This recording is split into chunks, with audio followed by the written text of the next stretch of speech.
I never imagined I'd be standing at the port terminal, clutching my 6-month-old daughter Emma in one arm and our tickets in the other, watching a massive cruise ship that would be our home for the next 7 days. 2 weeks earlier, my husband, of 3 years, had announced he was taking a much-needed break in Hawaii, with his mother. Not with me, not with his daughter, just him and his mom, because apparently he was overwhelmed with being a new dad. I'd love to know which corner of the globe you're watching from. And if this story speaks to you, make sure to subscribe. Tomorrow's video is one you absolutely can't miss. So what did I do? I booked myself and Emma on a Caribbean cruise.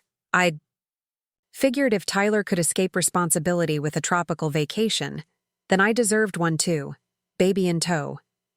Little did I know that this impulsive decision would change everything. April in Minnesota is unpredictable at best. The morning Tyler dropped his bombshell, it was raining. That cold, dreary spring rain that somehow feels worse than snow. Emma had been up most of the night with teething pain, and I was on my 3rd cup of coffee, trying to rock her back to sleep while also responding to work emails on my phone.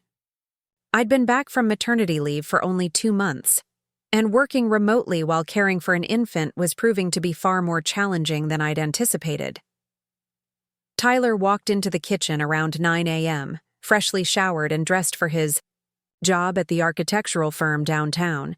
He poured himself a cup of coffee and leaned against the counter, watching me struggle to type one-handed while Emma fussed. "Melissa, we need to talk," he said, in that serious tone that immediately makes your stomach drop. I looked up, bleary-eyed. "Can it wait? I have a meeting in 15 minutes and Emma's finally settling down." "I booked a trip to Hawaii. I'm leaving next Friday." I blinked, trying to process what he was saying. "Hawaii? What do you mean you booked a trip? Like, for all of us?" Tyler shifted uncomfortably. "Not exactly. It's just for me and Mom." I stared at him, wondering if lack of sleep was making me hallucinate. "Your mom? You're going to Hawaii with your mom? For how long?" 10 days, he said, avoiding eye contact by suddenly becoming very interested in stirring his coffee. "Mom's been planning this for a while and she invited me to join. She's paying for everything." "And when exactly were you going to tell me about this?" I asked, feeling my blood pressure rising. "I'm telling you now," he replied defensively.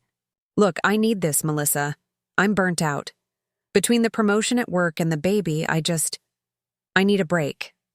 I couldn't believe what I was hearing. "And I don't? I pushed a human being out of my body 6 months ago, Tyler. I haven't slept more than 3 consecutive hours since. I'm working full-time and doing most of the childcare." "That's not fair," he protested weakly. "I help when I can." "When you can? This is your child, too. Parenting isn't something you do when you can." Emma, sensing the tension, began to cry again. I bounced her gently, trying to calm both her and myself. "Look," Tyler said, checking his watch. "I need to get to work. We can talk about this more tonight. But the trip is happening, Melissa. The tickets are non-refundable." And with that, he grabbed his laptop bag and left, the door closing behind him with a soft click that somehow felt more devastating than if he'd slammed it. I sat there, in our kitchen, rocking Emma while tears streamed down my face. This wasn't the man I'd married 3 years ago after a whirlwind romance. Back then, Tyler Baker had been attentive, considerate, and so excited about starting a family together. What had happened to us? That night, Tyler came home late, past 8 p.m., which meant he'd missed Emma's bedtime routine entirely. I was sitting on the couch, scrolling mindlessly through my phone, too angry to watch TV or read. "Hey," he said cautiously, setting down his bag. "Is Emma asleep?"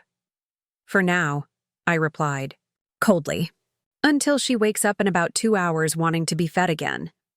Tyler sighed and sat down on the armchair across from me. "I know you're upset." "Upset doesn't begin to cover it, Tyler. You're abandoning your wife and baby to go on vacation with Your mommy. He winced at my tone. It's not abandonment, Melissa. It's 10 days.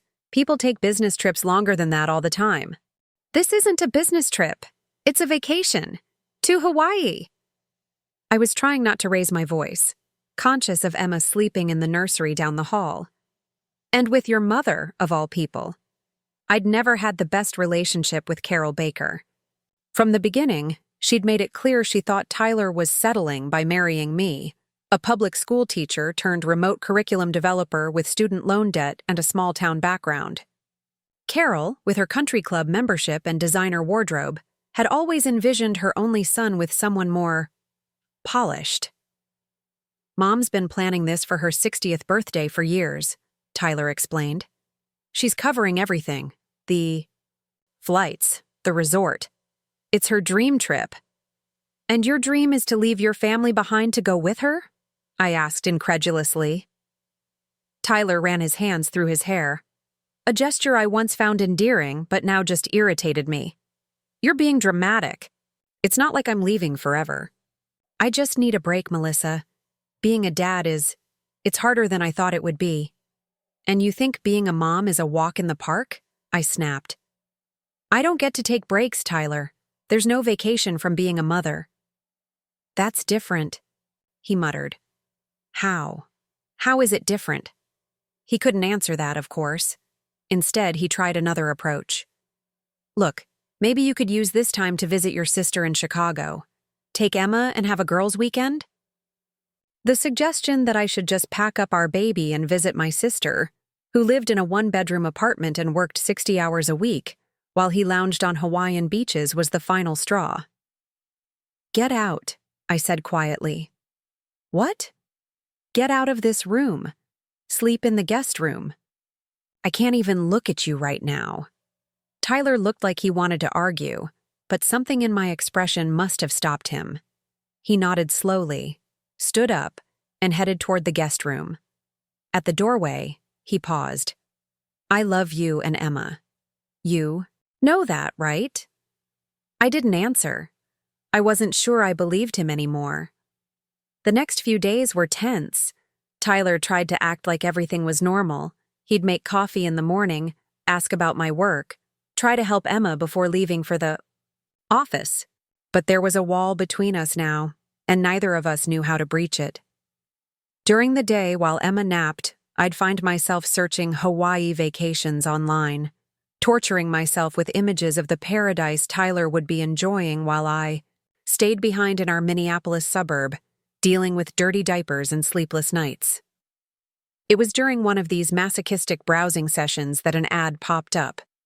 7-day Caribbean cruise, kids under 2 sail free. I clicked on it, not really intending to do anything but look. But as I scrolled through photos of blue waters, white sand beaches, and smiling families, something inside me shifted. Why should Tyler be the only one who got a vacation? If he could escape responsibility for 10 days, why couldn't I have an adventure of my own? But with Emma? Before I could talk myself out of it, I called the cruise line. The customer service representative, Donna, was incredibly helpful, assuring me that cruising with an infant was not only possible but could be wonderful. We have childcare services for when you want some adult time, she explained, and the ships are equipped with everything you might need: cribs, high chairs, even baby food. I hesitated only briefly before giving her my credit card information. The cruise would leave from Miami the day after Tyler departed for Hawaii, which gave me just enough time to prepare. It would cost nearly our entire tax refund, but at that moment, I didn't care. When I hung up, I felt something I hadn't felt since Tyler's announcement: excitement. For the first time since becoming a mother, I was doing something spontaneous. Something just for me. Well, for Emma and me. I didn't tell Tyler right away. Part of me wanted to surprise him with my plans at the last minute, just as he'd surprised me. But 2 days before his departure, as he was packing his suitcase, I decided to come clean. I'm taking Emma on a cruise, I announced from the doorway of our bedroom. Tyler looked up from his neatly folded Hawaiian shirts, confusion etched across his face. A what? A cruise to the Caribbean. We leave the day after you do. He blinked several times, processing. Is this some kind of joke to make me feel guilty? Not everything is about you, Tyler, I replied calmly. I decided that if you get a vacation, so do I. The difference is, I'm taking our daughter with me. Melissa, that's crazy. Emma's too. Young for a cruise. And it's not safe. What about all those cruise ship disasters you hear about on the news? A lot of love and effort went into bringing this story to life. If you're enjoying it, we'd be so grateful if you'd subscribe to our channel. Now, back to where we left off. I rolled my eyes. Those are extremely rare, and the cruise line has excellent safety records. As for Emma being too young, the customer service rep assured me they accommodate infants all the time. They even have childcare so I can have some alone time. Tyler stood up now, his face reddening. You can't just take our baby on a cruise ship without discussing it with me first. The irony of his statement was not lost on me. Oh, you mean like how you discussed your Hawaii trip with me before booking it. And anyway, I'm not asking for your permission. I'm informing you of our plans, just as you informed me of yours. This is different, he insisted. How? How is it different, Tyler? It was the same question I'd asked days earlier, and once again he had no answer. He sat back down on the bed, deflated. What about your job? I've already arranged to work remotely from the ship when needed. They have the internet. And the cost. Cruises aren't cheap. I used our tax refund, I admitted.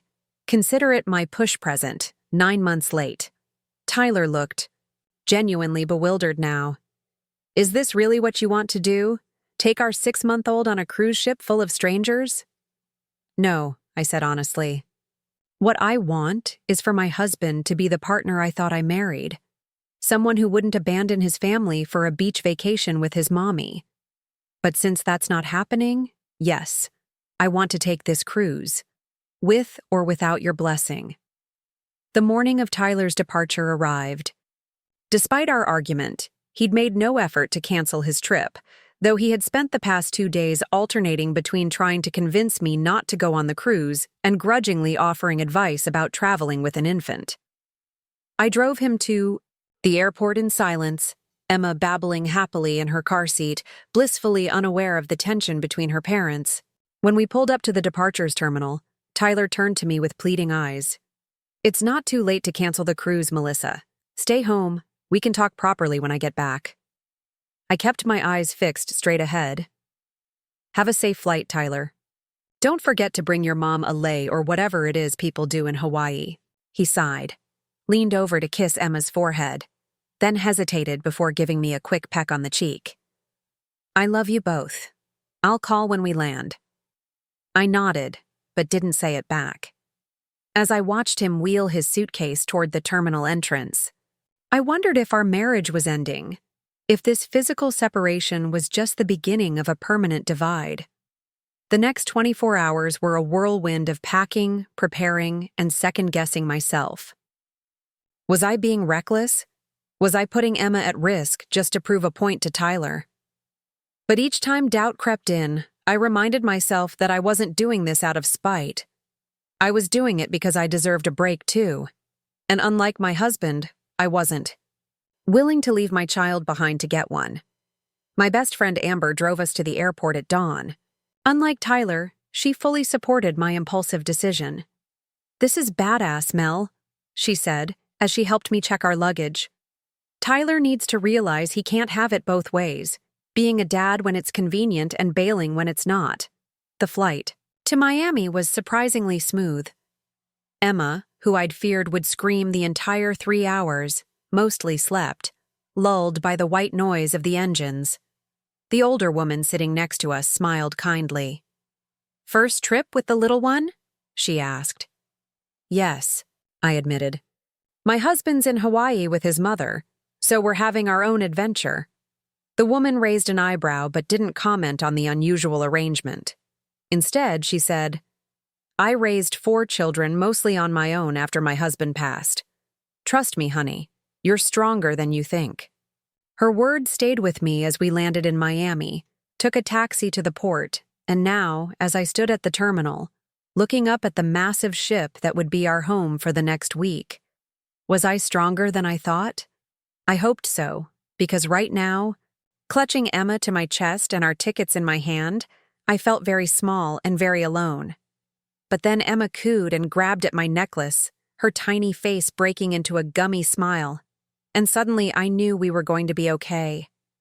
Whatever happened with Tyler, whatever the future held for our family, right now, it was just Emma and me, about to embark on an adventure neither of us would forget.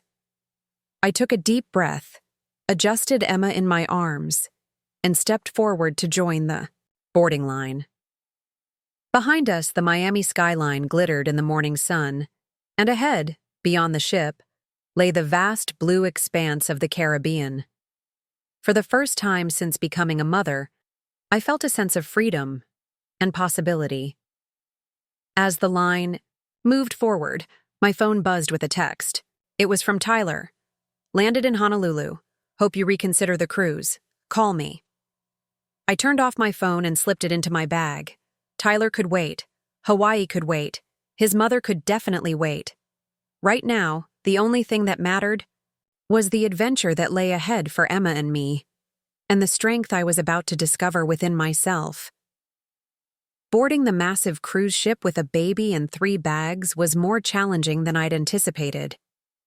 Thankfully, a friendly crew member named Marcus spotted me struggling and rushed over to help. "First cruise?" he asked with a warm smile, taking 2 of my bags while I adjusted Emma in her carrier. "Is it that obvious?" I laughed, feeling some of the tension melt away. "Only a little." "I'm guessing this little princess is making her seafaring debut too?" Emma gurgled in response, reaching toward Marcus's shiny name badge. "She approves of you," I said, feeling a strange mix of relief and anxiety. "I'm Melissa, by the way, Melissa Reed." "Welcome aboard the Celestial Seas, Melissa and Mini Melissa," Marcus replied. "Let's get you 2 settled in your cabin." As we navigated the labyrinthine corridors of the ship, I tried to absorb everything. The elegant decor, the bustling crew, the excited chatter of other passengers. It felt surreal, like I was watching myself in a movie rather than actually living this moment. Our cabin was cozy but well-equipped. A travel crib had already been set up, and there was a note welcoming Mrs. Reed and Baby Reed to the Celestial Seas, along with a small stuffed dolphin for Emma and a complimentary bottle of champagne for me. "The champagne might have to wait," I told Marcus, nodding toward Emma, who was starting to fuss in her carrier. "No rush," he assured me. "You have 7 days to enjoy it. The ship departs in about 2 hours. There's a mandatory safety drill at 4, but otherwise, you're free to explore. The family pool on Deck 9 has a splash zone for little ones, and the seaside cafe on Deck 5 is open all day for casual dining." After Marcus left, I sat on the edge of the bed, suddenly overwhelmed by what I'd done. I was on a cruise ship with my 6-month-old, running away from my problems instead of facing them head-on. What kind of adult solution was this? Emma began to cry in earnest now, likely hungry after our long journey. As I settled into the armchair to nurse her, I glanced at my phone, still powered off since we boarded. Tyler would have landed in Hawaii by now, probably settling into some luxurious resort with his mother. The thought made my stomach clench. With a deep breath, I turned on my phone. Immediately, notifications flooded the screen. 3 missed. Calls from Tyler, 2 voicemails, and several texts. The most recent text read, "Melissa, please tell me you didn't actually get on that ship. Mom and I just checked into the resort. Call me as soon as you get this." I put the phone down without responding. Let him worry for a change. Let him feel a fraction of the uncertainty I'd been living with since his announcement. After Emma was fed and changed, I strapped her back into her carrier and decided to explore the ship. The Celestial Seas was even more impressive than the brochures had suggested. 14 decks of restaurants, pools, theaters, and activity spaces. As we wandered, I noticed other families with children, including a few with babies around Emma's age. The sight was reassuring. We weren't the only ones who thought cruising with an infant was a reasonable idea. On Deck 7, we discovered the Little Explorers Nursery and Childcare Center.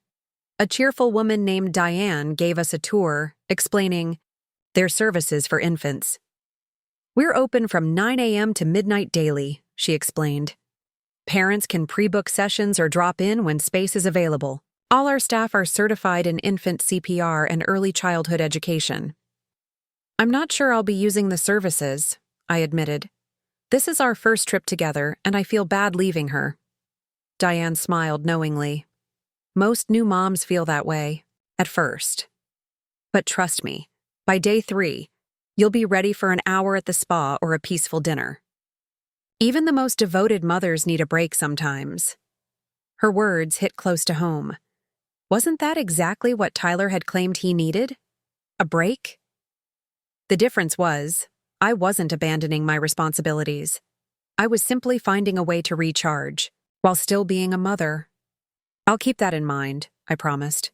By the time we returned to our cabin, the ship was preparing to depart. I took Emma out to our small private balcony, and we watched as Miami's skyline slowly receded. The vibration of the engines created a subtle, constant hum throughout the ship. A sound that, surprisingly, seemed to soothe Emma. She watched the scenery with wide eyes before gradually drifting off to sleep against my chest. With Emma napping, I finally worked up the courage to listen to Tyler's voicemails.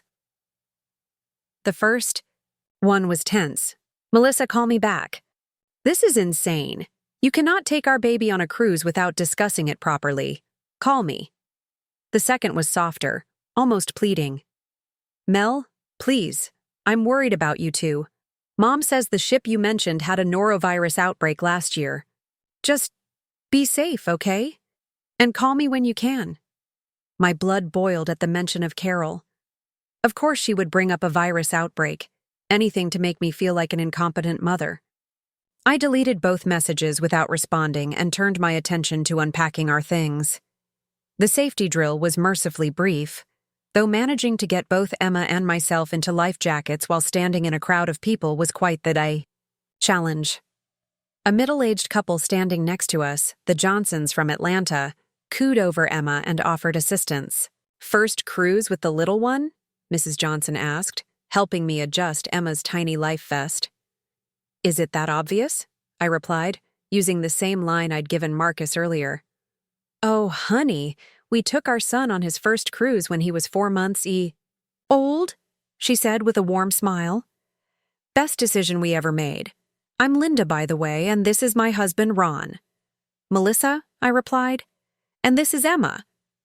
"Traveling solo with the baby? That's brave," Ron commented. I hesitated before answering. "My husband is on a different trip, with his mother." Linda's eyebrows shot up, but she didn't comment directly. Instead, she said, "Well, you've got friends now. We're in cabin 7054, if you need anything." After the drill, Linda insisted I join them for dinner. The prospect of navigating the main dining room alone with Emma was daunting, so I gratefully accepted. The Johnsons turned out to be cruise veterans.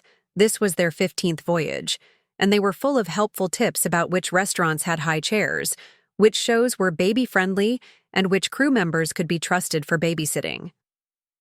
"Carlos, in-room service will bring you warm milk for bottles at any hour," Linda informed me as we enjoyed our appetizers. "And Jenny at the pool bar makes these amazing virgin daiquiris that are perfect when you're parched from the sun but still have to be a responsible parent." Throughout dinner, Emma was surprisingly well-behaved, fascinated by the new faces and sounds around her. She only fussed once, when the dessert was delayed, but Ron quickly distracted her with silly faces that had her giggling instead of crying. The Johnsons' easy companionship made me acutely aware of what was missing in my own marriage. When was the last time Tyler and I had enjoyed a meal together without tension or distraction? When had we last made each other laugh the way Ron and Linda did throughout dinner? Back in our cabin after dinner, I bathed Emma in the small bathroom sink, an adventure that left us both soaked but laughing. As I rocked her to sleep, I found myself humming an old lullaby my grandmother used to sing, something I hadn't done in months, too exhausted by the daily grind of new motherhood and marital stress. With Emma finally asleep in her travel crib, I stepped out onto our balcony. The night was clear, with a full moon casting a silver path across the dark sea. I pulled out my phone, contemplating whether to call Tyler. Part of me wanted to hear his voice, to tell him about our day, the friendly crew, the Johnsons, the way Emma had been mesmerized by the ocean. But another part, a stronger part, wasn't ready to break the silence. Instead, I opened the camera roll and looked at recent photos of the three of us. There we were at Christmas, looking tired but happy with newborn Emma.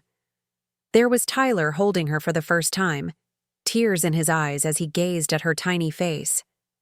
Had that joy been real? Or had he been secretly counting the days until he could escape the responsibilities of fatherhood? The questions haunted me as I crawled into bed, the gentle rocking of the ship eventually lulling me to sleep. I awoke to sunlight streaming through the curtains and Emma babbling happily in her crib. For a moment, I was disoriented. The unfamiliar room, the slight motion beneath us. Then reality came flooding back. We were on a cruise ship in the Caribbean, and my husband was in Hawaii with his mother. "Good morning, sunshine," I greeted Emma, lifting her from the crib. "Ready for our first full day of adventure?" After a quick breakfast at the buffet, where I discovered the joys of one-handed eating while managing a baby, we joined a Babies in Bubbles activity in the Little Explorers Center. It was a simple program of songs, bubbles, and sensory play designed for infants and their parents. Emma was enthralled by the bubbles floating around her, reaching out with curious fingers to pop them. As I watched her wide-eyed wonder, I realized this was exactly what I'd been missing. In the chaos of working and managing a household largely on my own, I'd lost these moments of pure joy with my daughter.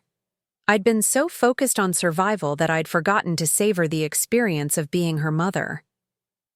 After the activity, we met up with Linda and Ron for lunch at the poolside grill.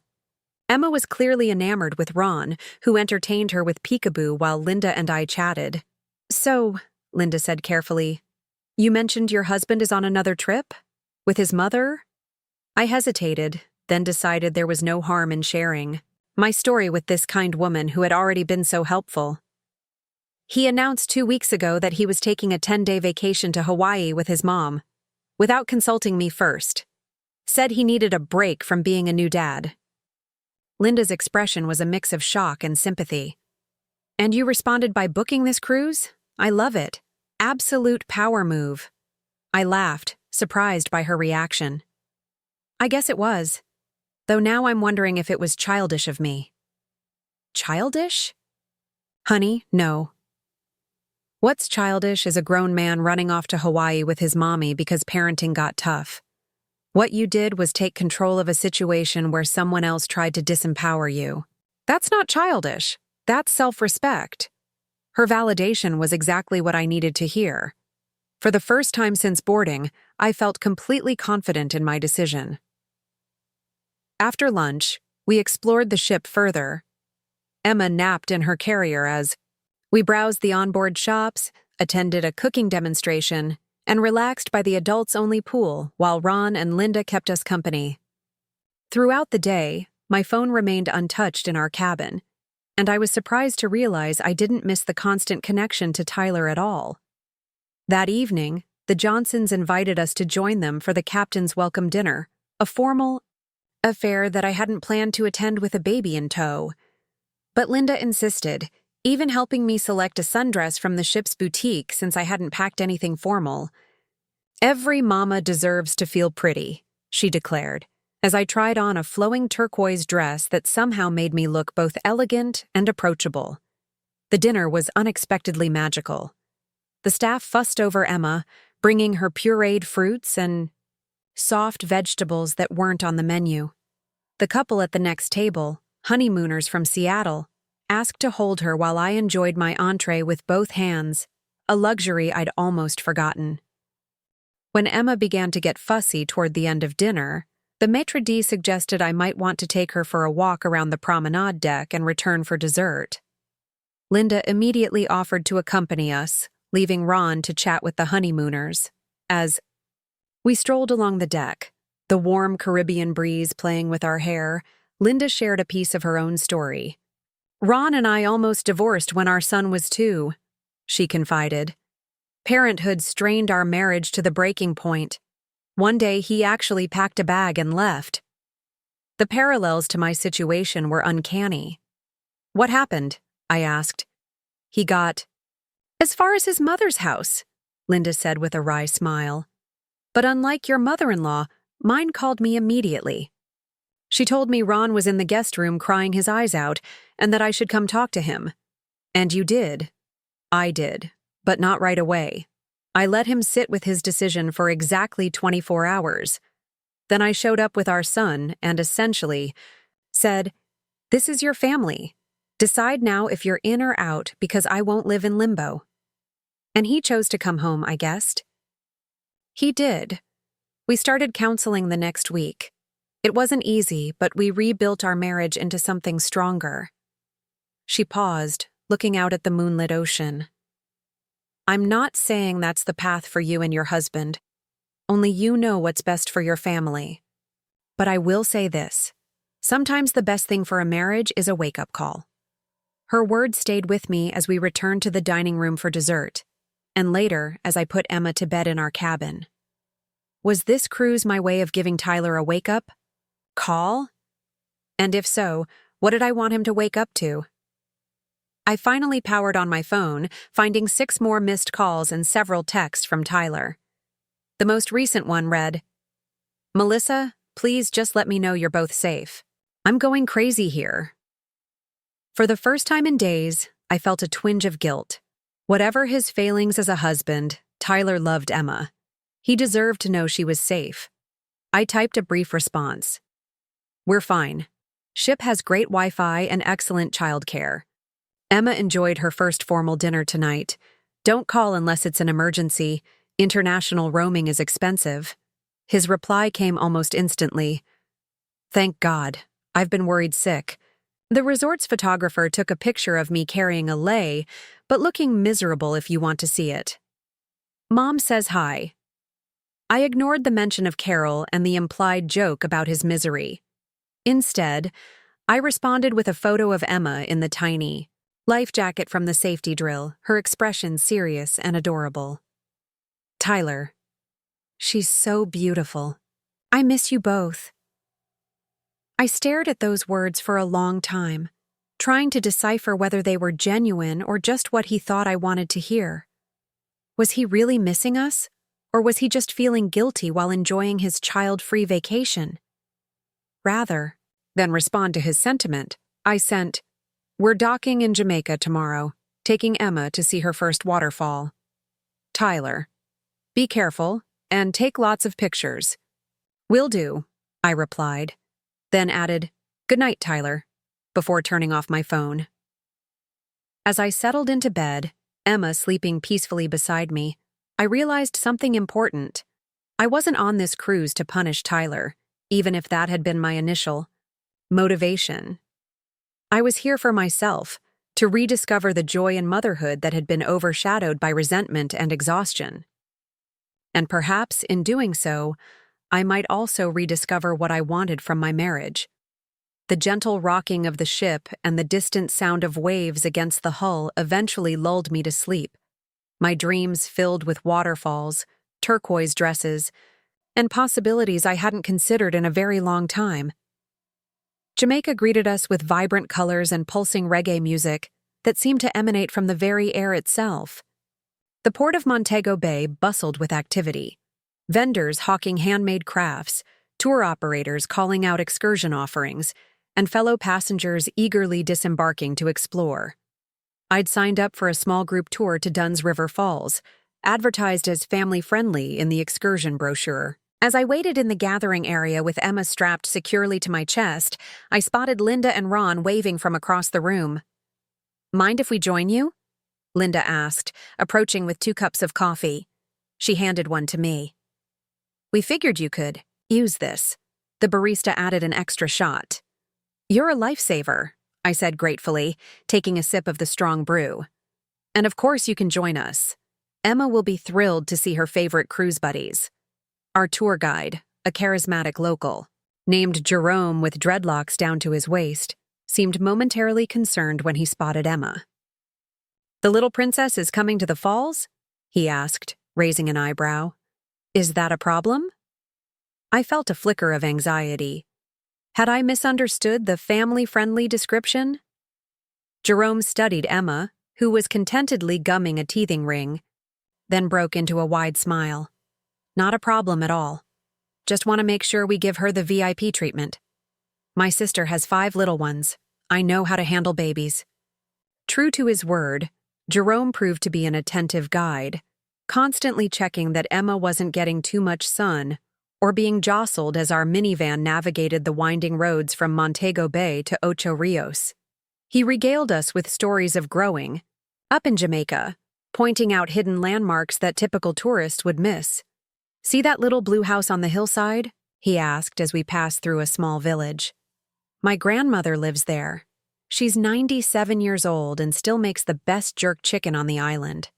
The journey took about 90 minutes, during which Emma miraculously napped, lulled by the motion of the vehicle and Jerome's melodic voice.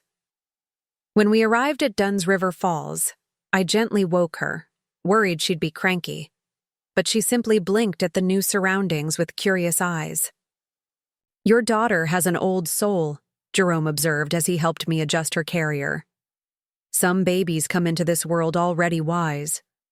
The falls were breathtaking, cascading tiers of crystal-clear water flowing over limestone formations that created natural pools and steps. Most visitors climbed the falls in a human chain, holding hands as they navigated the slippery rocks.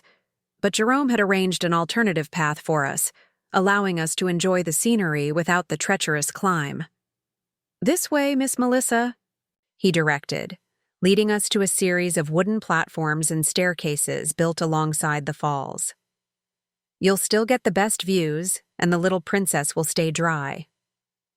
As we ascended, Emma's eyes grew wider with each tier. The combination of sparkling water, dappled sunlight through the canopy, and the thunderous sound of the falls kept her completely entranced.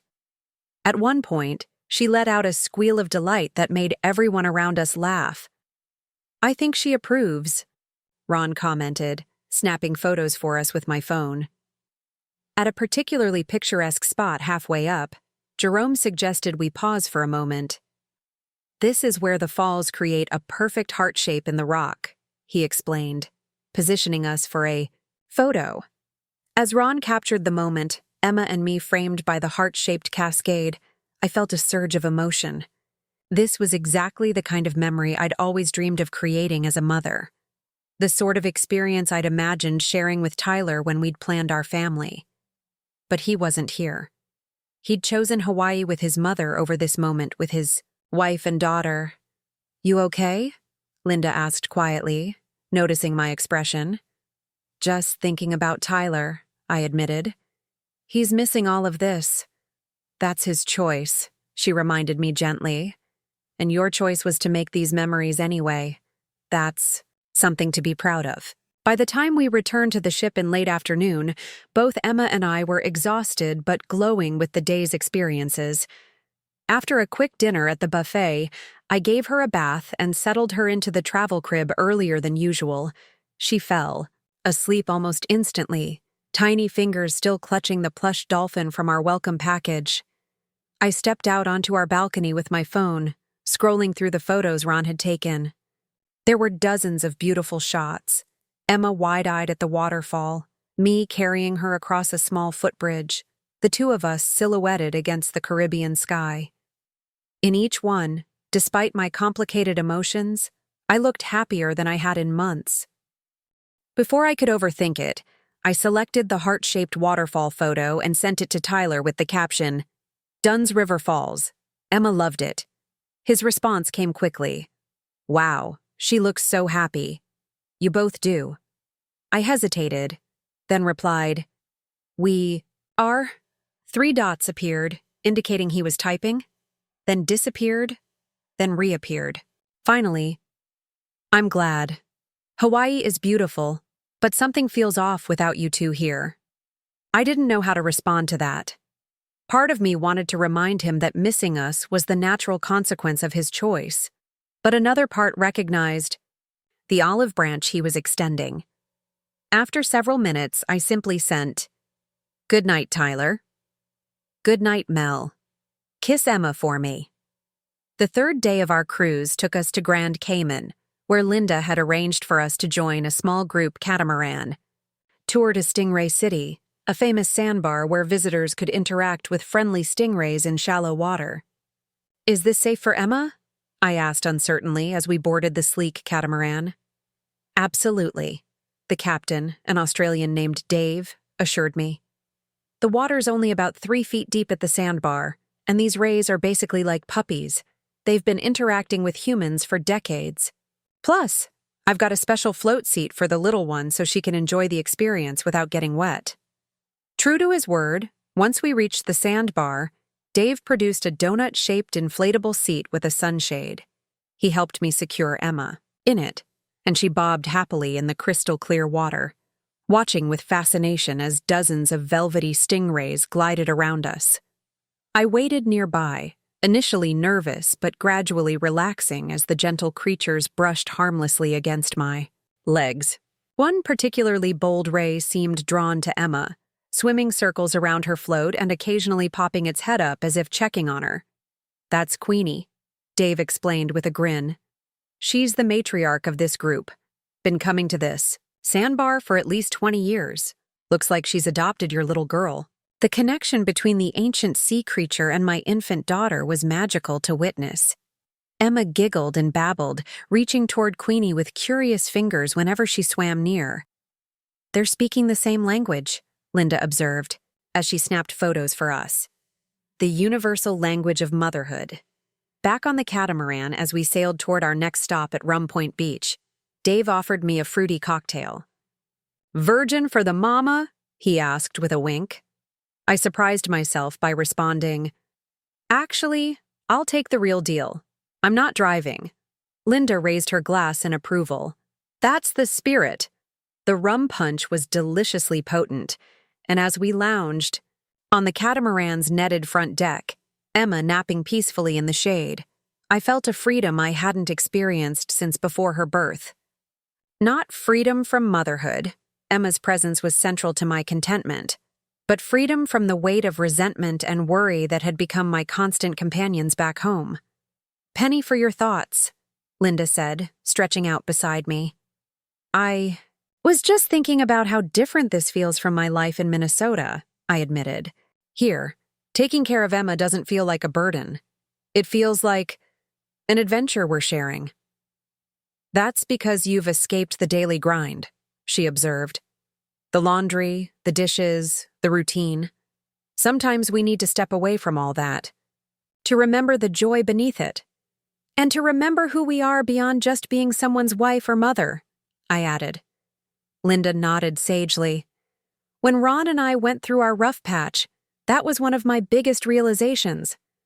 I'd lost myself in the roles of wife and mother. I had to rediscover Linda-ness." "Linda-ness?" I laughed. "Yes, Linda-ness.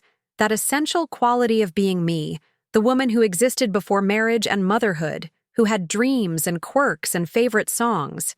She got buried under diapers and meal planning." Her words resonated deeply. When had I last thought about Melissa Ness? When had I last done something just because it brought me joy, not because it served my roles as wife, mother, or employee? "So how did you find her again?" I asked.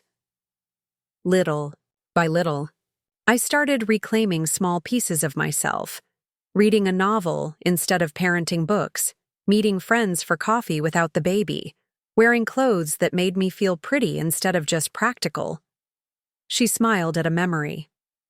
And one day, Ron looked at me across the dinner table and said, "There you are. I've missed you."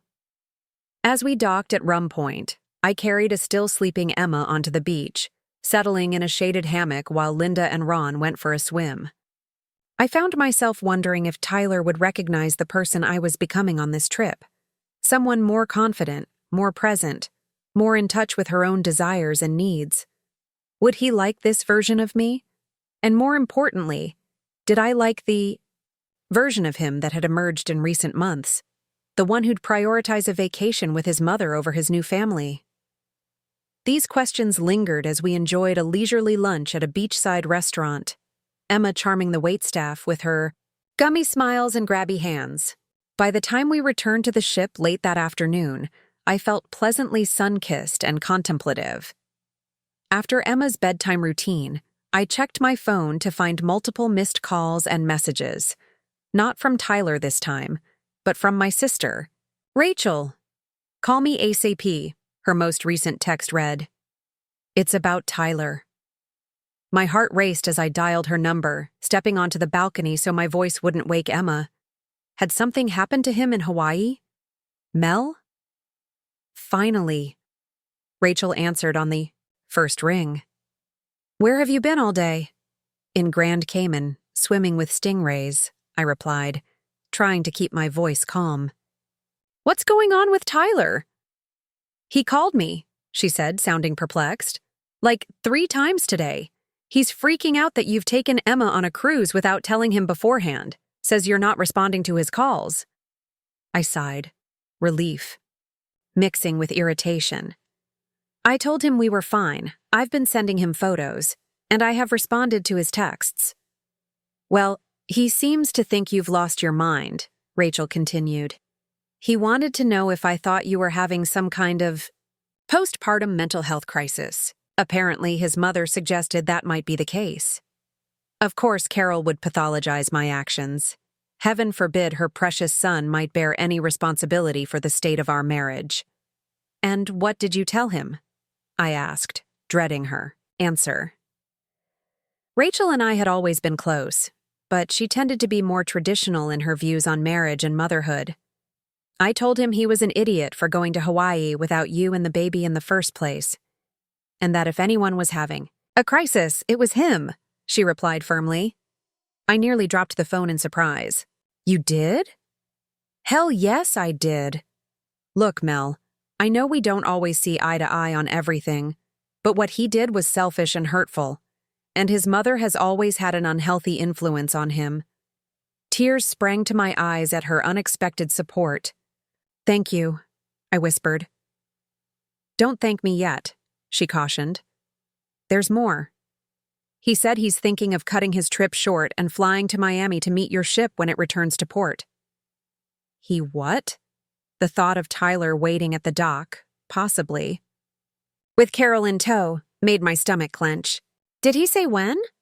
"No, just that he was looking into flights. I think he was hoping I'd talk you into going home early to meet him there." I leaned against the railing, watching the moonlight dance across the dark sea. "I'm not cutting this cruise short. Emma and I are having an amazing time. We're making memories." "Good for you," Rachel said approvingly. "That's exactly what I told him. I said if he really wanted to make things right, he should meet you at the port when you dock as planned, without his mother, with a bouquet of flowers and a sincere apology." The image was simultaneously appealing and terrifying. Part of me longed for reconciliation, for Tyler to truly see what he'd done and make amends. But another part feared that nothing would really change, that we'd slip back into our dysfunctional patterns once the drama of these dueling vacations had passed. "Don't know if flowers and an apology are enough, Rach," I admitted. "Something fundamentally broke when he announced that trip." "I know," she said gently. "Trust me, I get it. But you've got 5 more days on that ship to figure out what you want. Use them." After we hung up, I remained on the balcony, listening to the waves against the hull and the distant sounds of a deck party happening somewhere above. 5 more days to figure out what I wanted. 5 more days of adventure with Emma, of discovering Melissa-ness, of imagining different futures for our little family. I opened my text messages and scrolled back through my exchanges with Tyler over the past few days. Despite the brevity of our communications, a shift was evident. His initial anger had given way to something that seemed like genuine longing. His most recent message had come while I was at dinner. At a luau tonight. The performer asked if anyone in the audience had kids. I raised my hand and showed him Emma's picture.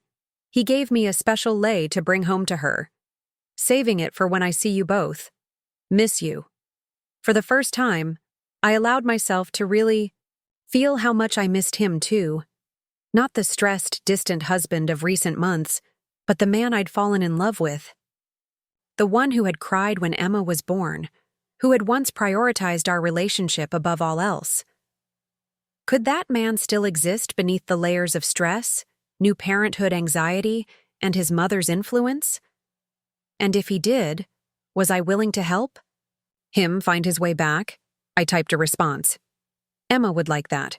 We dock on Saturday at 8 a.m. We have connecting flights to Minneapolis at 2 p.m. His reply was immediate, as if he'd been waiting by his phone. I'll be there. At the port. Without Mom.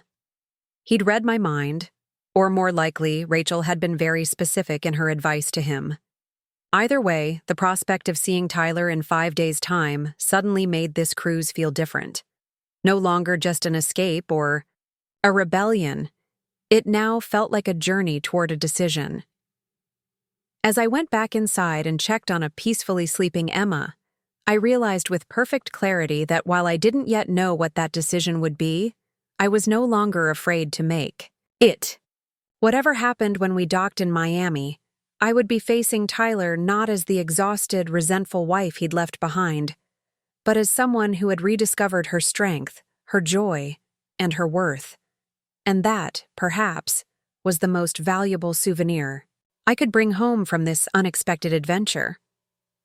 The cruise's 4th day brought us to Cozumel, Mexico.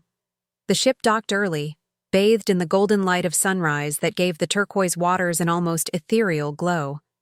I stood on our balcony with Emma, who was particularly chatty that morning, babbling and pointing at seagulls circling the harbor. That's right, baby girl, I cooed. Those are birds. Can you say bird? Bah, she replied enthusiastically, which was close enough to make me applaud her efforts. I'd planned a lighter day in Cozumel, mindful that Emma and I both needed some downtime after 2 consecutive days of shore excursions. The Johnsons had invited us to join them at a beach resort. They'd visited on previous cruises, promising calm waters perfect for introducing Emma to the ocean. She's going to love it, Linda assured me over breakfast. Our grandson took his first swim at this same beach when he was about Emma's age, the waters as warm as a bathtub. We disembarked around 9 a.m., hiring a taxi to take us to the resort on the island's western shore. The drive offered glimpses of everyday Mexican life, school children in uniforms walking to class, vendors setting up roadside fruit stands, fishermen returning with their morning catches. The Paradise Beach Resort lived up to its name. Palm. Trees swayed over pristine white sand, and the water was indeed calm and warm, protected by a natural coral reef that created a lagoon-like swimming area. We secured a cluster of lounge chairs under a large umbrella, and Ron immediately volunteered to get drinks for everyone. Virgin piña colada for the mama? He asked with a knowing smile. Actually, I'll take mine with rum, I decided. And maybe you could watch Emma for 15 minutes while I take a quick swim? We'd be delighted, Linda said, already reaching for Emma, who went to her without hesitation.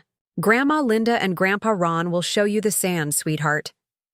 The term Grandma and Grandpa gave me a momentary pang.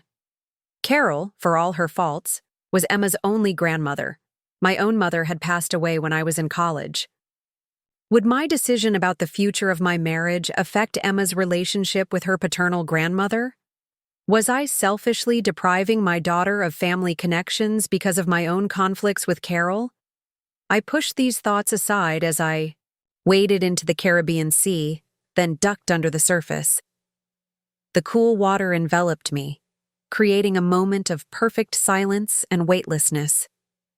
For the first time in months, I felt completely free, not just from the physical burdens of motherhood, but from the emotional weight of a strained marriage. When I surfaced, I saw Linda sitting at the water's edge with Emma, letting the gentle waves lap at my daughter's tiny feet. Emma's expression was one of pure delight, a bubbling laugh escaping her with each splash. Linda looked up and gave me a thumbs up, indicating all was well. I allowed myself 10 more minutes of solitary swimming before rejoining them.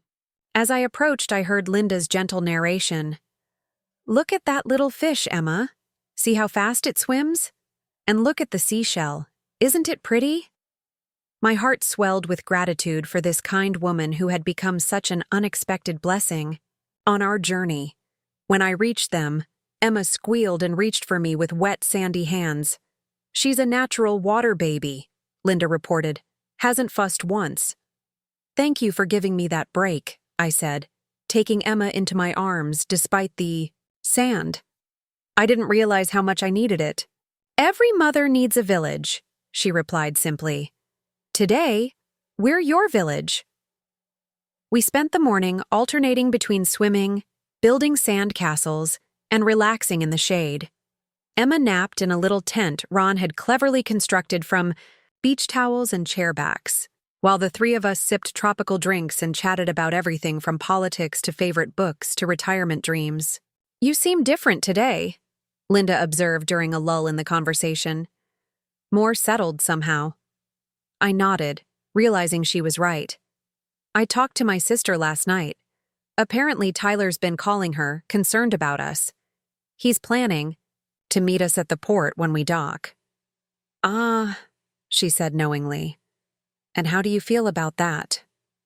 "Confused, hopeful, scared." I traced patterns in the condensation on my glass.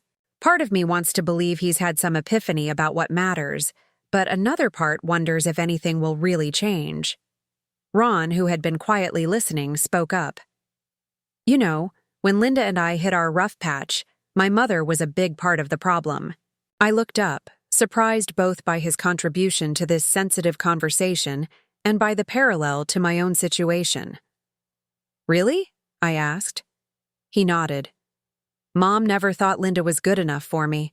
She was constantly making little comments, suggesting weekend trips just the two of us, calling with emergencies when Linda and I had plans." He shook his head ruefully. "And like an idiot, I didn't see the pattern until I was about to lose my family over it." "What changed?" I asked intensely, curious about this new insight into their story. "I finally saw what I was doing through Linda's eyes," he said simply. "I realized I was forcing her to compete with my mother for my attention and loyalty. No marriage can survive that kind of divided allegiance." "So, how did you fix it?" "I established boundaries with my mother, made it clear that while I loved her, my primary family was now Linda and our son." He reached over to squeeze his wife's hand. "It wasn't easy," Mom cried, accused Linda of turning me against her, the whole dramatic scene. But eventually she adjusted to the new normal. "And now they play bridge together every Thursday," Linda added with a wry smile. "It took time, but we got there." Their story gave me hope that perhaps Tyler could make a similar journey, if he wanted to. The question was, did he recognize the need? As if reading my thoughts, Ron said gently, "The fact that your husband is cutting his trip short to meet you is a good sign, Melissa. It suggests he's starting to understand what's at stake." I nodded, hoping he was right. "I guess we'll find out on Saturday." As the day progressed, we introduced Emma to more beach experiences, the taste of a fresh coconut, the feeling of having her feet buried in sand, the sound of mariachi music from the resort's restaurant. Each new discovery was documented with photos that I found myself automatically saving to send to Tyler later, a habit I hadn't broken despite our current circumstances. By late afternoon, Emma was exhausted from the day's adventures, falling. asleep against my chest as we rode the taxi back to the port. The Johnsons had decided to stay longer at the resort, promising to see us at dinner. "Take some time for yourself," Linda advised as we parted. "Think about what you want your life to look like a year from now, 5 years from now. Not just your marriage, your whole life." Back on the ship, I settled Emma in her crib for a proper nap, then stepped onto our balcony with my phone. I scrolled through the day's photos, selecting a few to send to Tyler.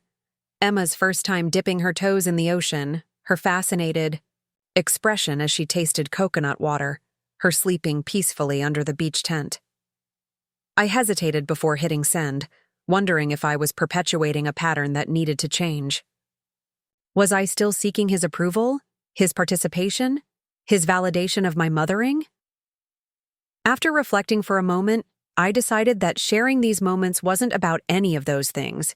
It was simply what co-parents do, regardless of the state of their marriage. So I sent the photos with a simple caption: "Emma's first beach day. She loved the water." His response came about 20 minutes later. "She looks so happy. You're giving her amazing experiences." The compliment felt sincere, without his mother's influence coloring it. I found myself smiling as I typed back, "Thanks, she's an easy travel companion." "Unlike me?" he replied, adding a self-deprecating emoji. I wasn't ready to joke about our situation yet, so I changed the subject. "Have you booked your flight to Miami?" "Yes. I'll land Friday night and be at the port when you dock Saturday morning." "What?" "About your mom?" I asked, the question that had been lingering in my mind. "She's staying in Hawaii to finish the vacation with her friends who are flying in tomorrow. We had a long talk last night. I think I finally made her understand some things." That was intriguing. "What things?" 3 dots appeared and disappeared, several times before his response came through. "That I've been a lousy husband and father.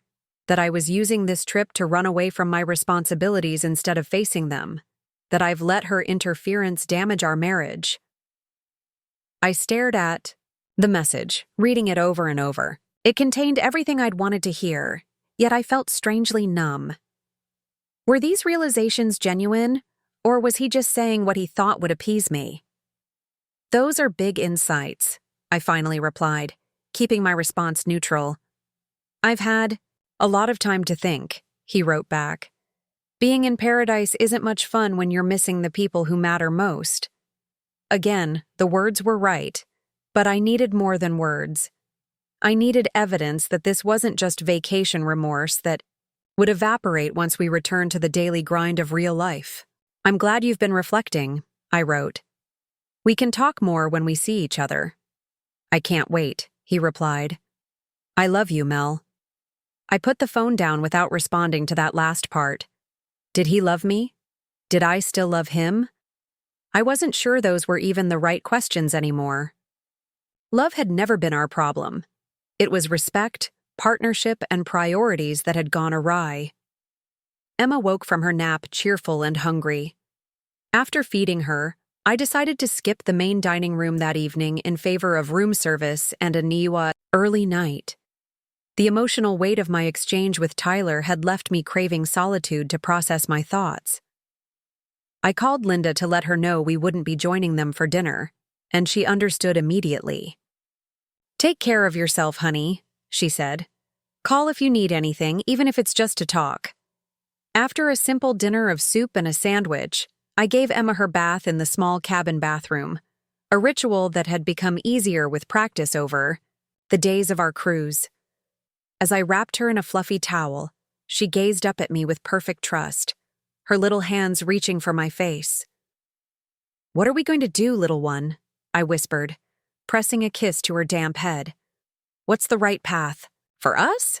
Emma, of course, had no answers, just a drooly smile and a happy gurgle. But as I rocked her to sleep that night, singing the same lullabies my mother had once sung to me, I felt a growing certainty that whatever happened with Tyler, Emma and I would be okay. We had already proven we could navigate new experiences together. We were a team, regardless of who else was or wasn't part of our family unit.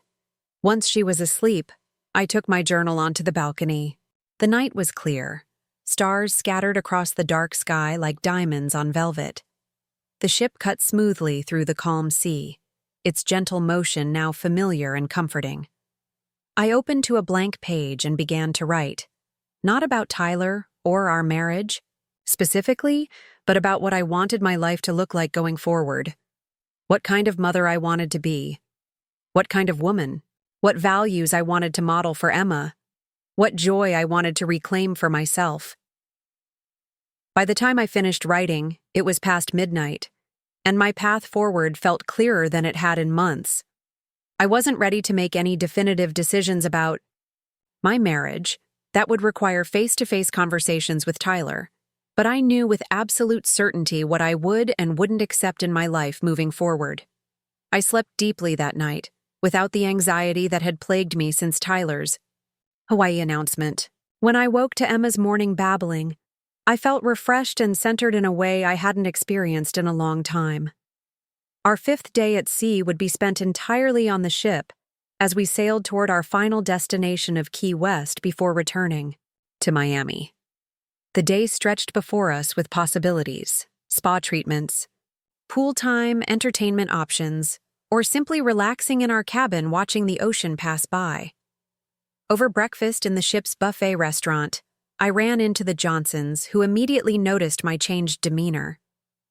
"You look like a woman who's made some decisions," Linda observed, sipping her coffee. "Not about everything," I admitted. "But I'm clearer on what I need, regardless of what happens with Tyler." "That's the most important part," she said approvingly. "Know your non-negotiables." After breakfast, Linda offered to watch Emma for an hour so I could enjoy the ship's spa, a suggestion that initially triggered my mom guilt, but ultimately seemed like a perfect opportunity to continue reclaiming small pieces of myself. The hot stone massage was heavenly, releasing tension I didn't even realize I was carrying in my shoulders and back. As the therapist worked on a particularly stubborn knot, she commented, "You're holding a lot of stress here. Is it work, family, or both?" "A bit of everything," I replied, my voice muffled by the face cradle. "But I'm working on it." "Good," she said simply. "The body remembers what the mind tries to forget." Those words stayed with me as I floated back to find Linda and Emma in the ship's library, where a children's storytelling session was underway. Emma sat transfixed on Linda's lap as the youth activities director read from a picture book about ocean creatures, complete with silly voices and exaggerated gestures. "How was it?" Linda whispered as I slid into the seat beside them. "Transformative," I replied with a smile. "Thank you for pushing me to go."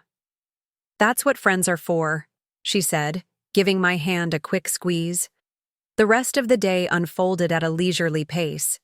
We attended a culinary demonstration where a pastry chef created elaborate chocolate sculptures, took Emma for her first swim in the ship's baby pool, and even participated in a goofy deck game that had me laughing until my sides hurt. Another sensation I'd almost forgotten. That evening, the Johnsons insisted on babysitting Emma so I could attend the ship's Broadway-style show. "Consider it our parting gift," Ron said. "We're getting off in Key West tomorrow to spend a few days with friends before flying home."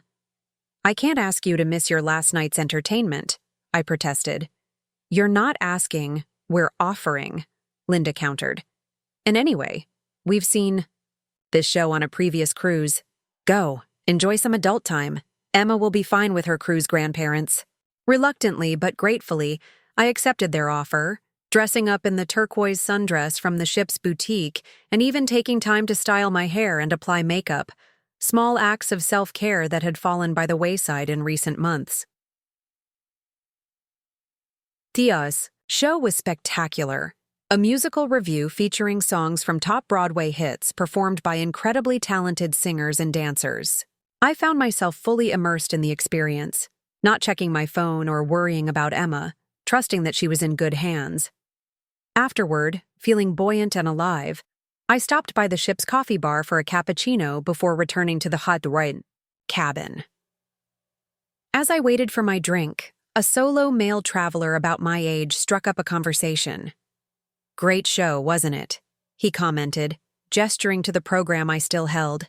"Amazing," I agreed. The woman who sang the Wicked number was incredible. "First, cruise?" he asked, accepting his espresso from the barista. "Is it that obvious?" I laughed. "Only because you still look excited about everything," he replied with a grin. "By my 5th cruise this year, I was taking it all for granted." "5th this year? Are you a travel writer or something?" "Divorce lawyer, actually," he said with surprising cheer. "I specialize in high-conflict cases, so regular vacations are essential for my sanity." The irony of meeting a divorce lawyer at this particular juncture in my life was not lost on me. "That must be interesting work," I offered. "It's ultimately rewarding," he said thoughtfully. "People come to me at their worst moments, but I get to help them transition to new beginnings. Not always happy endings, but necessary ones." "New beginnings?" I echoed, something in the phrase resonating with me. "I like that framing." "Are you traveling solo?" he asked, clearly noticing my wedding ring, but tactfully not commenting on it. "With my daughter," I replied. "She's 6 months old, first cruise for both of us." "Brave woman," he said appreciatively. "Most new parents I know can barely manage a trip to the grocery store."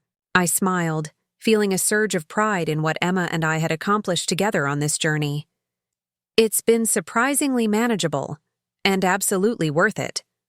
"Well, cheers to brave new adventures," he said, raising his espresso cup in a toast. "To necessary new beginnings," I replied, tapping my cappuccino against his cup before bidding him good night. As I walked back to my cabin, his phrase echoed in my mind. Necessary new beginnings. Whether that meant rebuilding my marriage on healthier terms or forging a path as a single mother, I was increasingly confident that whatever came next would be a beginning, not an ending. When I reached our cabin, I found Emma sleeping peacefully in her crib and the Johnsons reading quietly on the balcony. "She was an angel," Linda reported in a whisper, had her bottle, played with her dolphin, and drifted right off. "Thank you both for everything," I said, my voice thick with emotion. "I don't know how I would have managed this week without you." "You'd have managed just fine," Ron assured me. "You're stronger than you think, but we're glad we could help make it easier." As they prepared to leave, Linda pulled me into a tight hug. "Remember what we talked about. Know your worth. Know your non-negotiables." "I will," I promised. "And stay." "In touch," she added, pressing a piece of paper with their contact information into my hand. "I want to know how things turn out with Tyler." After they left, I stood on the balcony for a long time, watching the moon's reflection on the dark water and contemplating the day when we would dock in Miami. Tyler would be waiting, possibly, with flowers as Rachel had suggested, certainly with apologies and promises. The question was, would those promises be enough? And more importantly, could they be trusted? I didn't have all the answers yet, but as I looked back at my sleeping daughter, peaceful and secure despite all the changes in her young life, I knew one thing with absolute certainty. Whatever decision I made would be from a place of strength, not fear. It would be for our future, not our past. And that, perhaps, was the most valuable lesson this unexpected journey had taught me. Key West greeted us with a riot of color, pastel buildings, flowering trees, and the warm golden light of a perfect Florida morning. As we docked, I felt a strange mix of emotions. This was our last port before returning to Miami tomorrow, where Tyler would be waiting. Our vacation was coming to an end, but something else, something undefined, was about to begin. "Ready for our last adventure?" I asked Emma as I secured her in her carrier. She responded with an enthusiastic kick and a string of babbles that I chose to interpret as excitement. We'd said our goodbyes to the Johnsons at breakfast. They were disembarking in Key West to spend a few days with friends before flying home to Atlanta. Linda had hugged me tight, whispering, "Remember everything we talked about. You're stronger than you know." I'd fought back tears as we exchanged promises to stay in touch. Without our cruise buddies, I'd opted for a simpler excursion in Key West, a ticket for the hop-on hop-off trolley that would allow us to explore at our own pace. Our first stop was the Key West Butterfly Conservatory, which the tour guide had suggested would be magical for babies. She wasn't wrong. The moment we stepped into the glass-enclosed garden, Emma's eyes widened with wonder. Hundreds of colorful butterflies fluttered around us in the warm, humid air. One particularly bold blue morpho landed right on Emma's carrier, causing her to let out a squeal of delight that startled several nearby tourists. "Sorry," I said with an apologetic smile. "First butterfly encounter." "Nothing to apologize for," an elderly woman replied warmly. "That joy is what we all come here to see. The butterflies are just a bonus." We spent nearly an hour in the conservatory, Emma entranced by the delicate creatures that seemed drawn to her, landing on or near her repeatedly. I took dozens of photos, imagining showing them to her years from now, telling her about our great adventure when she was too young to remember. Would Tyler be part of those future conversations? Would we look back on this week as the turning point that saved our marriage, or the beginning of its end? The questions had become less anxiety-inducing and more contemplative as the cruise progressed. After the butterfly garden, we boarded the trolley again, riding to Mallory Square where we found a shaded cafe for lunch. As I fed Emma small bites of mashed banana, my phone buzzed with a text from Tyler. "Just landed in Miami. Staying at an airport hotel tonight. See you tomorrow morning at the port. Counting the hours." I stared at the message, trying to decipher how it made me feel. There was no anxiety, no dread, but also no giddy anticipation.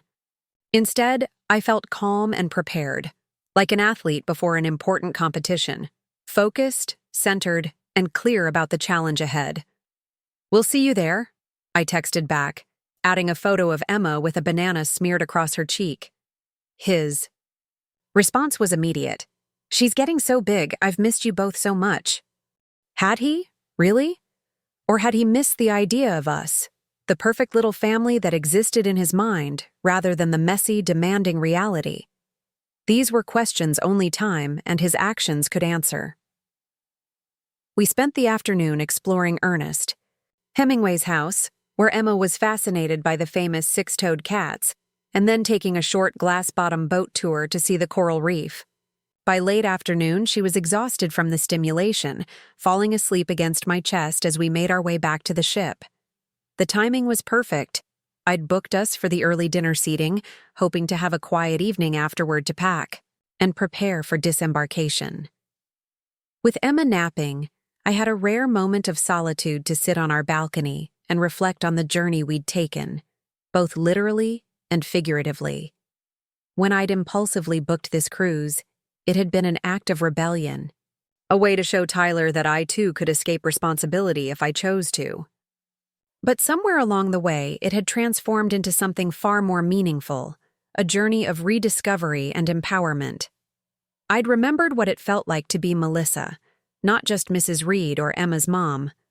I'd proven to myself that I could navigate new experiences with my daughter, creating memories and building confidence with each port of call. And most importantly, I'd gained perspective on my marriage, seeing clearly where the cracks had formed and what it would take to repair them, if that was even possible. Emma woke just in time for dinner, refreshed and cheerful after her nap. We were seated at a table for two near the window, watching the sun begin its descent toward the horizon as we sailed away from Key West, back toward Miami, and the reckoning that awaited us there. Our server, Miguel, had been assigned to our table throughout the cruise and had become one of Emma's favorites.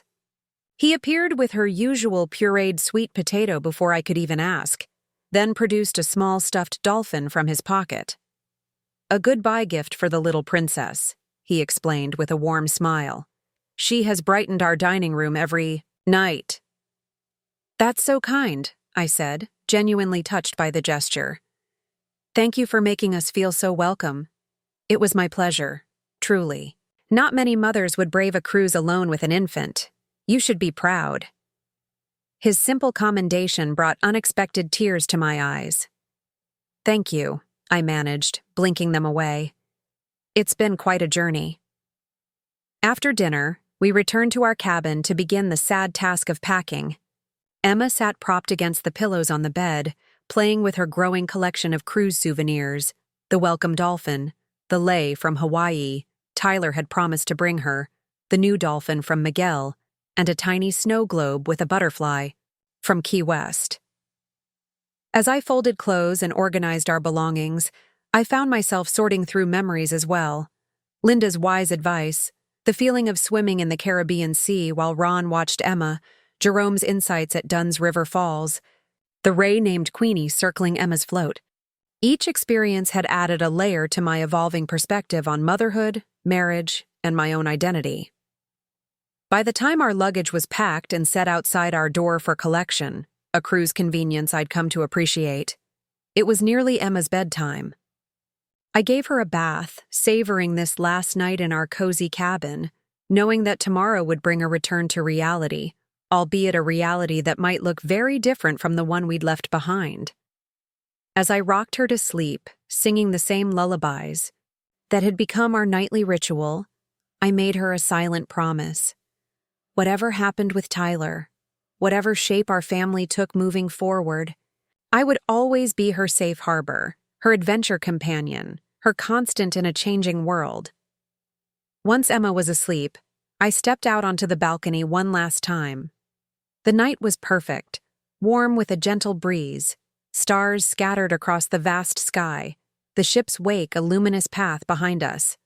I took a deep breath, filling my lungs with the salty air, trying to memorize the feeling of peace that had gradually replaced my anger and resentment over the course of our journey.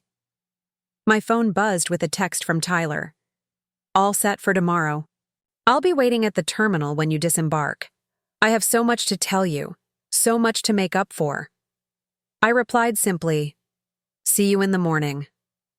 Then I turned off my phone and went to bed, surprisingly calm about the confrontation that awaited me in less than 12 hours. Morning arrived with a gentle announcement over the ship's PA system, informing passengers that we were approaching the port of Miami and would be docking within the hour. I'd already been awake, watching the sunrise from our balcony, Emma still sleeping peacefully in her crib. I showered and dressed with particular care, choosing a sundress I'd bought in Jamaica, vibrant, blue with a pattern of white flowers that made me feel confident and strong. I applied a light touch of makeup, not for Tyler's benefit, but for my own. Emma woke as I was finishing, greeting the day with her usual good-natured babbling. I changed and dressed her in a new outfit I'd purchased in the ship's boutique, a tiny t-shirt that read "My First Cruise" with matching shorts. Looking at her, so innocent and unaware of the emotional complexity awaiting us at the dock, I felt a surge of protective love. Whatever happens with Daddy today, I told her softly, you and I are going to be okay. We've got this, baby girl. Breakfast was a subdued affair in the ship's buffet restaurant. Around us, passengers exchanged contact information, said goodbyes, and compared plans for future cruises. I felt a twinge of sadness that the Johnsons weren't there to share this final meal, but their influence remained with me, their advice a touchstone I could return to in the difficult conversation ahead. The ship docked, I gathered our carry-on bag and secured Emma in her carrier. We made our way to the designated waiting area for our disembarkation group, finding seats near the window where we could watch the bustling activity on the dock below. You look like you're heading to something important, not leaving vacation, commented a woman seated beside us, a grandmother type with kind eyes. In a way, I am, I admitted. My husband is meeting us at the terminal. Ah, reunion time, she said with a smile. How lovely. I didn't correct her assumption. How could I explain the complex reality to a stranger? Instead, I simply nodded and turned my attention back to the window. scanning the figures below, wondering if Tyler was already there, waiting. Our group was called 45 minutes later. I took a deep breath, adjusted Emma's carrier, and joined. The line of passengers making their way down the gangway. Each step brought us closer to the moment of truth, the confrontation I'd been simultaneously dreading and preparing for throughout our voyage. The terminal was crowded with arriving passengers, disembarking passengers, and the friends and family waiting to greet them. I scanned the sea of faces, wondering if I'd even recognize Tyler after what felt like a lifetime apart, though it had been just over a week. And then, suddenly, there he was. Tyler stood near the exit, looking tan and somehow different. More substantial, perhaps, or simply unfamiliar after our separation.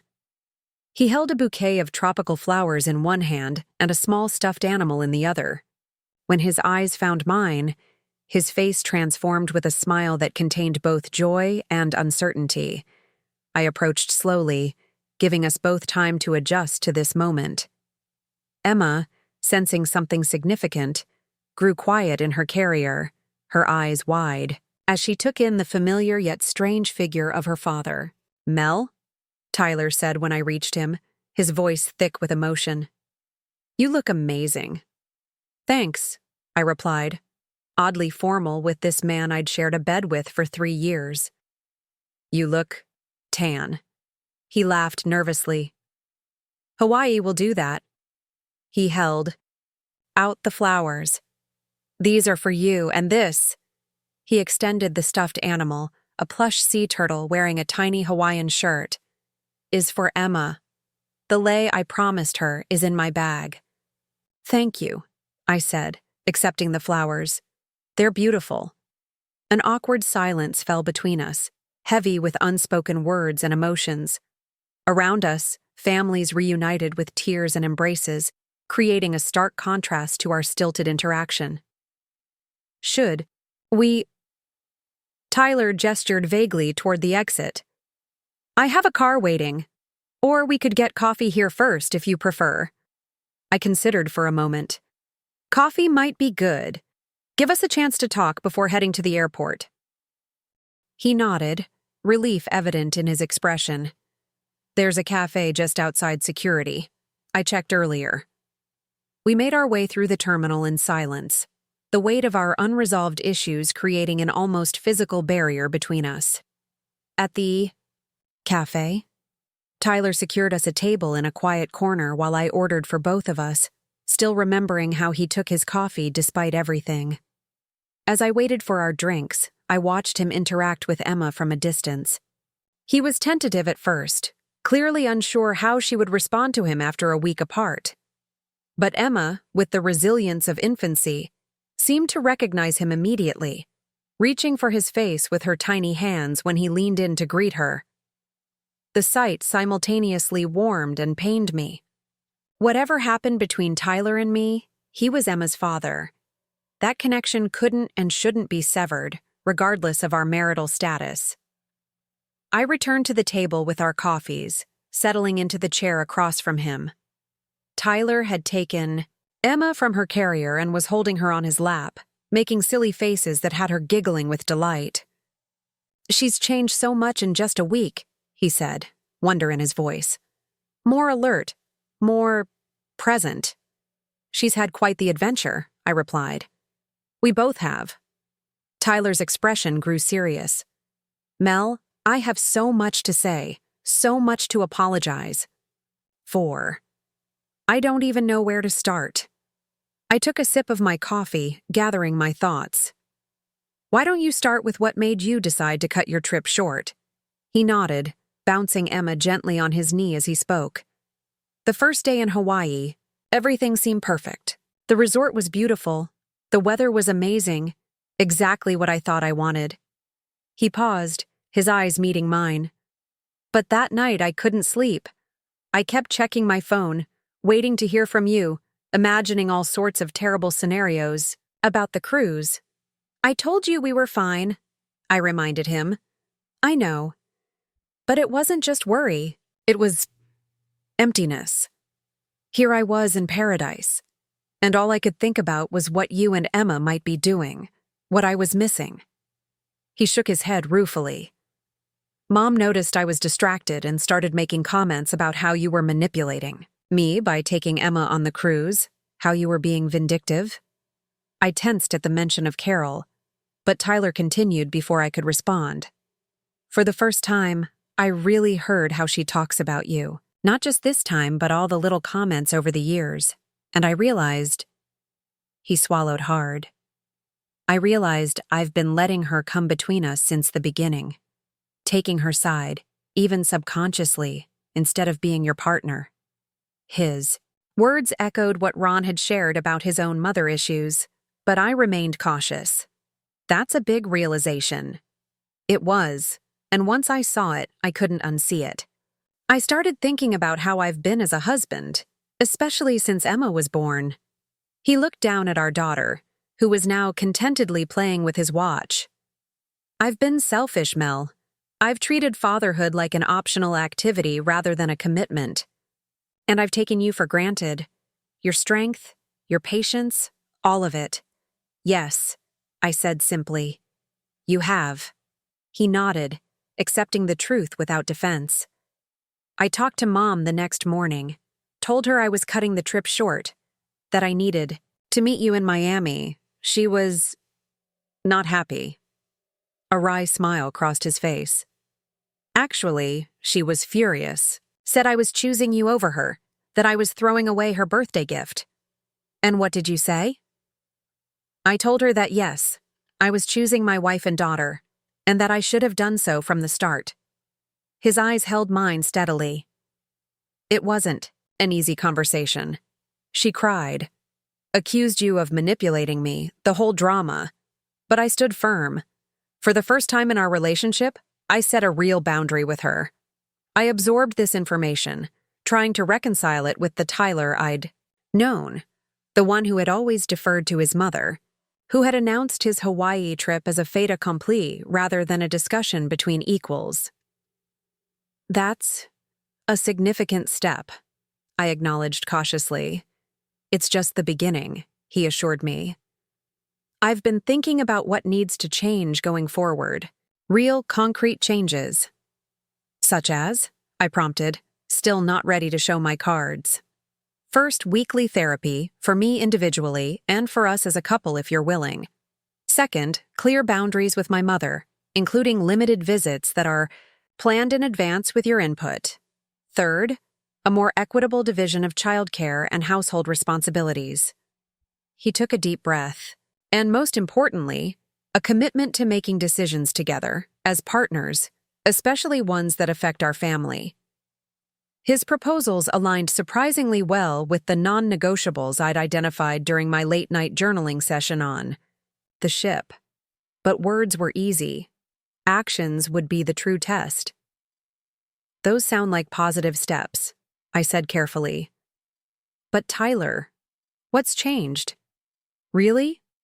A week ago, you were perfectly comfortable leaving us behind for a vacation with your mom.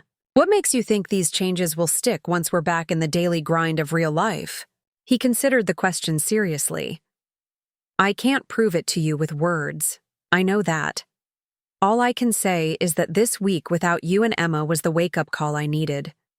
I saw clearly what I stand to lose if I don't change. And I realized what I actually value. Not escaping responsibility, but embracing it, being the husband and father you both deserve. He reached across the table, his hand stopping just short of mine. I'm asking for a chance to prove it with actions day by day.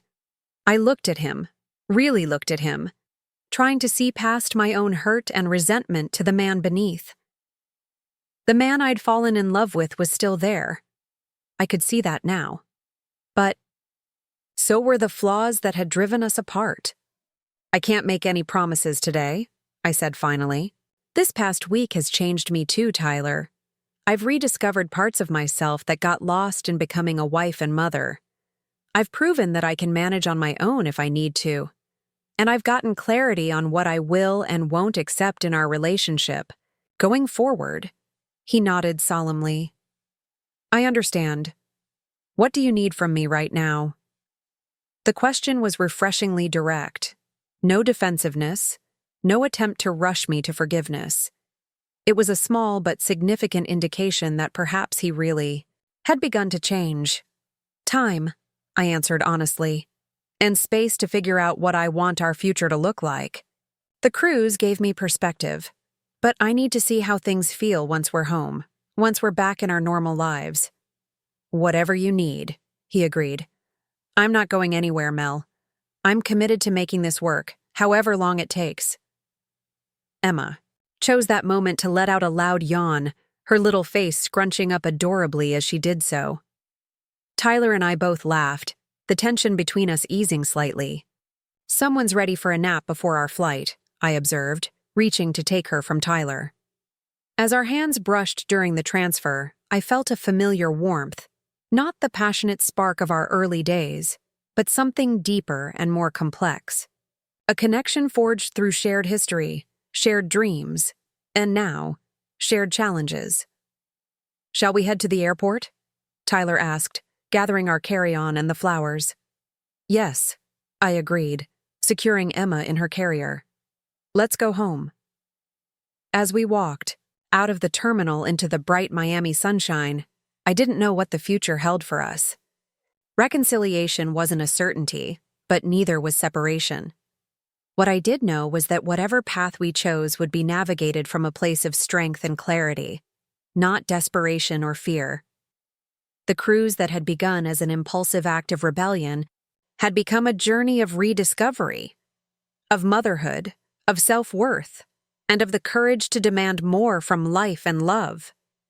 Whether Tyler and I ultimately rebuilt our marriage or forged separate paths, that journey had changed me in ways that could never be undone.